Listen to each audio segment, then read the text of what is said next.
সন্দেশখালীর বাঘ নামে পরিচিত শাহজাহান শেখ আবারও ইডির কবলে পড়লেন। একেই 50 দিনের ওপর বেপাত্তা শাহজাহান। তার খোঁজ চললেও এখন অবধি ইডির নাগালে এসে পৌঁছয়নি শাহজাহান। তবে এইবার তদন্তে এসেছে নতুন মোড়।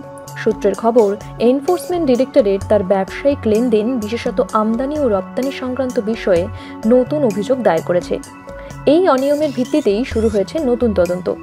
খবরটি ছড়িয়ে পড়ার সাথে সাথে ইডি আধিকারিকরা কোনো সময় নষ্ট না করে হাওড়া, কলকাতা এবং উত্তর 24 পরগনা সহ মোট 6টি জায়গায় তল্লাশি শুরু করেছে।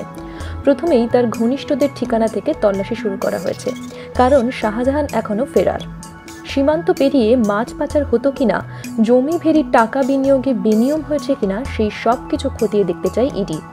শুক্রবার সকাল 7টা নাগাদ ইডির আধিকারিকরা হাওড়ায় হালদারপাড়া এবং কলকাতার বিজয়গড়ের একটি ঠিকানায় তল্লাশি চালিয়েছে। এছাড়াও বিরাটি সহ উত্তর 24 পরগনার 4 জায়গায় চলছে তল্লাশি। ইডি আধিকারিকদের সঙ্গে রয়েছেন কেন্দ্রীয় বাহিনীর জওয়ানেরা। সূত্রের খবর, হাওড়ায় হালদারপাড়ার পার্থপ্রতিম সেনগুপ্ত নামের এক ব্যবসায়ী চিংড়ি মাছের বড় ব্যবসা রয়েছে। তার বাড়িতেই তল্লাশি চালাচ্ছে ইডি। এবং বিজয়গড়ে তল্লাশি চলছে আরও এক ব্যবসায়ী, অরূপ সোমের বাড়িতে। শোনা যাচ্ছে এই অরূপ সোমও হলেন প্রাক্তন সরকারি কর্মী এবং তারও মাছের ব্যবসা ছিল। কেন্দ্রীয় তদন্তকারী সংস্থা জানিয়েছে, এই ব্যবসায়ীদের সঙ্গে নাকি যোগাযোগ ছিল শাহজাহানের। মূলত আমদানি রপ্তানির ব্যবসা করতেন এই ব্যবসায়ীরা। শাহজাহান এখন কোথায় আছে তা নিয়ে রহস্য আরও গভীর হচ্ছে।